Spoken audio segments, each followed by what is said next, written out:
And I think they're still fair to say they're in turnaround. What really spooked investors was they shared that the outlook for revenue for the year is just much lower than the street expected. They're still having challenges with Converse. They're now seeing some challenges in EMEA, and that's offset some of the gains in North America and in the running category. Lily, talk to us about the inventories, because I know that was a big issue for this company. Hey, let us just kind of get through weaning down our inventory and then we'll be in good shape. I thought they were making progress there, and I think I'm probably representing the market here because the market, I guess, was surprised here. Talk to us about inventory. Yeah, so one place that inventories came up this quarter that was interesting is they said that they're seeing some elevated inventories in EMEA, in Europe, in the Middle East, and they're also seeing some traffic disruption there from the war. What is it specifically with China that's been an issue? Because inventories has been a problem there, but it goes beyond that. I mean, it goes to a weakness in consumer spending and rising competition. But Nike has been really struggling to get its China business, its greater China business, back to what it was. Yeah, exactly. So I would say it's, a lot of increased competition there. And this quarter, they did show some improvement in Greater China. I think, things turned around a little bit more than was expected, but still not enough to excite investors.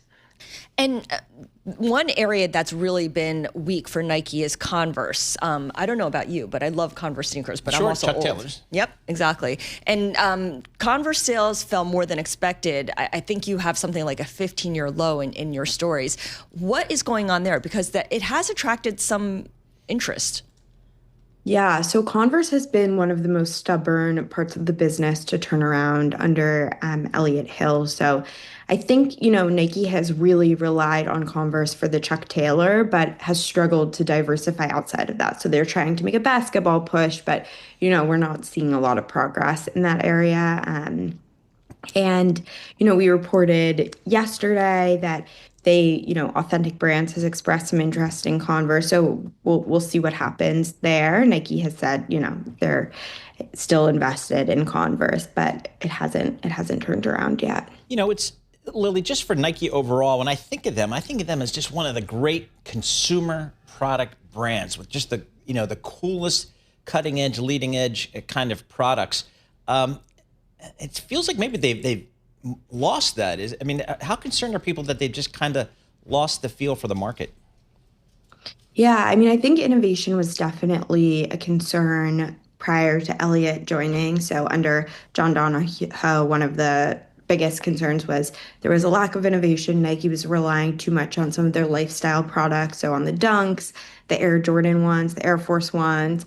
Elliott has really refocused the business around sport, and he's been trying to innovate in that category. Nike had some new product come out around the Olympics.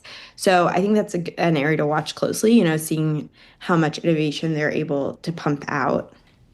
And speaking of Elliott Hill, he's been on the job for now 1.5 years. Does he own everything that's happened, or does he still get a little bit of a pass? I imagine that it's frustrating for investors. It's frustrating for him as well to kind of see this stop and start progress.